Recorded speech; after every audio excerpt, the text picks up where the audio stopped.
లక్షలాది మంది యువతని రెచ్చగొట్టి తెలంగాణలో ఆనాడు అప్పుడున్న కేసీఆర్ గారి ప్రభుత్వం మీకు ఉద్యోగాలు ఇవ్వలేదని, నోటిఫికేషన్లు ఇవ్వలేదని, పరీక్షలు సరిగా నిర్వహించలేకపోతున్నదని, అసమర్థ ప్రభుత్వం అని అవాకులు చెవాకులు పేలి తెలంగాణ యువత మనసు ఖరాబు చేసి తమ రాజకీయ నిరుద్యోగాన్ని తీర్చుకోవడానికి ఆనాడు రాహుల్ గాంధీ గారు, అదేవిధంగా రేవంత్ రెడ్డి గారు, ఈ ఇద్దరు రాజకీయ నిరుద్యోగులు కూడా తెలంగాణలోని యువతని, తెలంగాణలోని నిరుద్యోగుల్ని రెచ్చగొట్టి ఆనాడు ఎన్నో రకాల ఆశల వాతావరణాన్ని కల్పించే ప్రయత్నం చేసినారు. పుంకాను పుంకాలుగా పేజీలకు పేజీల నిండా మేము రాగానే 2 లక్షల ఉద్యోగాలు మొదటి సంవత్సరంలోనే మేము నింపుతాము, ప్రభుత్వ ఉద్యోగాలు 2 లక్షల కొలువులు ఇస్తామని చెప్పి పత్రికల్లో full page ads, job calendar అని చెప్పి తేదీలతో సహా ఏ పోస్టుకు ఏ రోజు మేము నోటిఫికేషన్ ఇస్తామని చెప్పి మొత్తం జాబ్ క్యాలెండర్నే నమ్మదగే విధంగా నమ్మబలుకుతూ పుంకాను పుంకాలుగా ఫుల్ పేజ్ యాడ్స్ ఇచ్చినారు. ఈరోజు మొదటి సంవత్సరంలో 2 లక్షల ఉద్యోగాలు ఇస్తామని చెప్పిన కాంగ్రెస్ పార్టీ తమ ఉద్యోగాలు అయితే తెచ్చుకున్నారు. ఇద్దరు రాజకీయ నిరుద్యోగులు, ఒక ఆయననేమో ముఖ్యమంత్రి అయిండు, మరొక ఆయననేమో జాతీయ స్థాయిలో ప్రధాన ప్రతిపక్ష నాయకుడు అయిండు. కానీ తెలంగాణలో ఇస్తానన్న 2 లక్షల ఉద్యోగాలు మాత్రం ఇంతవరకు అతి లేదు, గతి లేదు.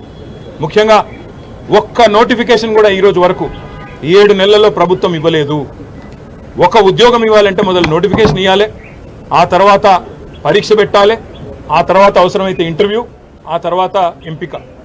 కానీ ఈరోజు వరకు ఈ కొత్త ప్రభుత్వం వచ్చిన తర్వాత, కాంగ్రెస్ ప్రభుత్వం వచ్చిన తర్వాత ఒక్కటంటే ఒక్క నోటిఫికేషన్ కానీ, ఒక్కటంటే ఒక జాబ్ కానీ ఇయ్యని మాట వాస్తవం. ఒక్క ఉద్యోగం కూడా ఈరోజు వరకు ఈ ప్రభుత్వం ఇవ్వలేదు.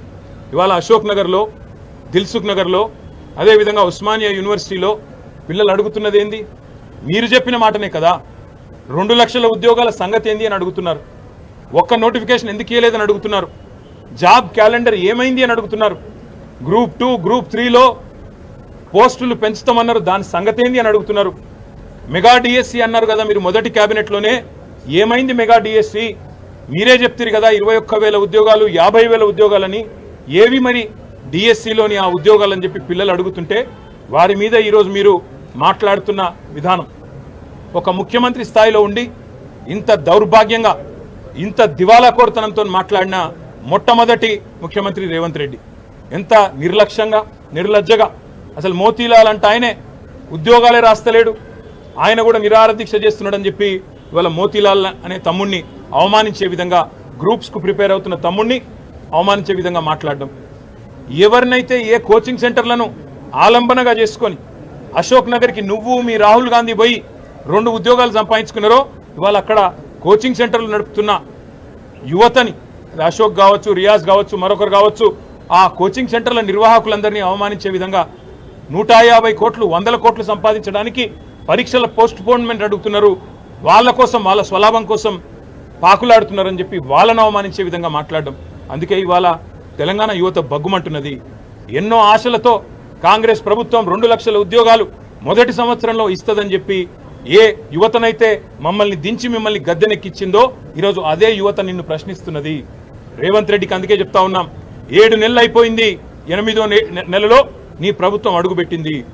ఈ 8 నెలల్లో ఒక్క నోటిఫికేషన్ ఇవ్వలేదు. మరి మిగతా 4 నెలల్లో ఎట్లా ఇస్తావు 2 లక్షల ఉద్యోగాలకు నోటిఫికేషన్లు? ఎట్లా ఇస్తావు 2 లక్షల ఉద్యోగాలు? జవాబు చెప్పాలని చెప్పి నేను రేవంత్ రెడ్డి గారిని డిమాండ్ చేస్తా ఉన్నా. మిమ్మల్ని వదిలిపెట్టాం, శాసనసభలో నిలదీస్తాం, క్షేత్రంలో నిలదీస్తాం. ఏ పిల్లలనైతే నువ్వు మోసం చేసినావో ఆ పిల్లలకు మేము అండగా ఉంటాం. తప్పకుండా ఆ పిల్లలతో ఐక్యంగా కొట్లాడతాం.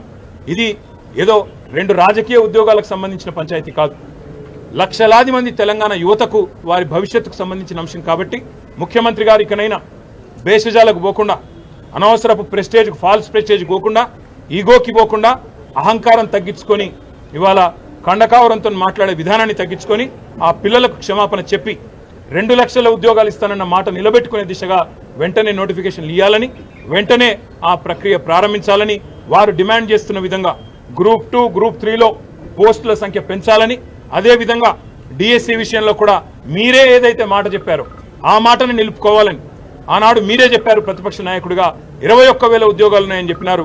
అవి కూడా వెంటనే నోటిఫై చేయాలని, అదేవిధంగా గ్రూప్ 1లో కూడా 1:100 నిష్పత్తిలో పిలవాలని మేం పెట్టిన డిమాండ్ కాదు.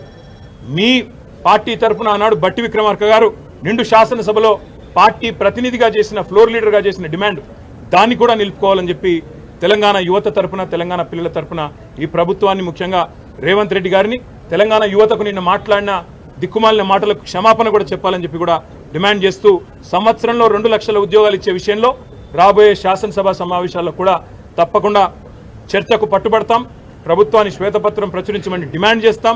అదేవిధంగా ఒకవేళ వారు కనుక ఒప్పుకోకపోతే తప్పకుండా వాయిదా తీర్మానం ఇచ్చైనా సరే సభను స్తంభింపజేయడానికి కూడా వెనుకాడమని చెప్పి కూడా హెచ్చరిస్తా ఉన్నాం.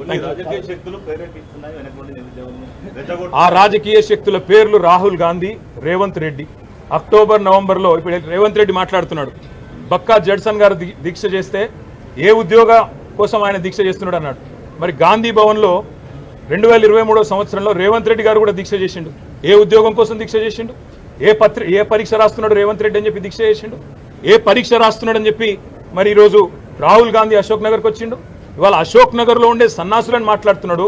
మరి మీ రాహుల్ గాంధీ గారు అశోక్ నగర్కి వచ్చినారు, నువ్వు వచ్చినావు అశోక్ నగర్కి, మీ నాయకులందరూ ఆ కోచింగ్ సెంటర్లో చుట్టే తిరిగినారు, మధు యాష్కి గారు, ఇతరులు.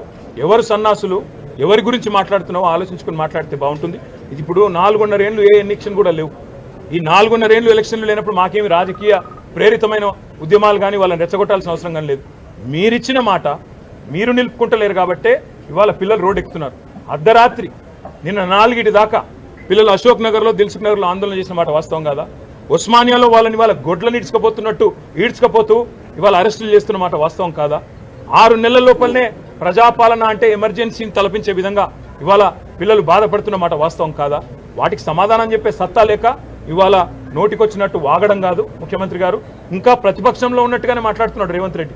ఒక ముఖ్యమంత్రిగా గౌరవంగా తెలంగాణ పిల్లల గురించి మాట్లాడితే ఆయనకు మంచిది, అందరికీ మంచిది, రాష్ట్రానికి సరే. రేవంత్ రెడ్డి గారి గురించి ఎంత తక్కువ మాడితే అంత మంచిది. మేము అనేది ఏమంటే రేవంత్ రెడ్డికి సత్తా ఉంటే, నీ ప్రభుత్వానికి నిజాయితీ ఉంటే, చిత్తశుద్ధి ఉంటే, నువ్వు అంటావు కదా మాట్లాడితే శ్వేతపత్రం అని, ప్రచురించి శ్వేతపత్రం. ఎన్ని నోటిఫికేషన్లు ఇచ్చినావు తెలంగాణ వచ్చినాక? ఎన్ని ఉద్యోగాలు భర్తీ చేసినావు? నువ్వు చెప్పిన 2 లక్షల ఉద్యోగాలు, నువ్వు చెప్పిన జాబ్ క్యాలెండర్లో ఎన్ని మాటలు నిలబెట్టుకున్నావు?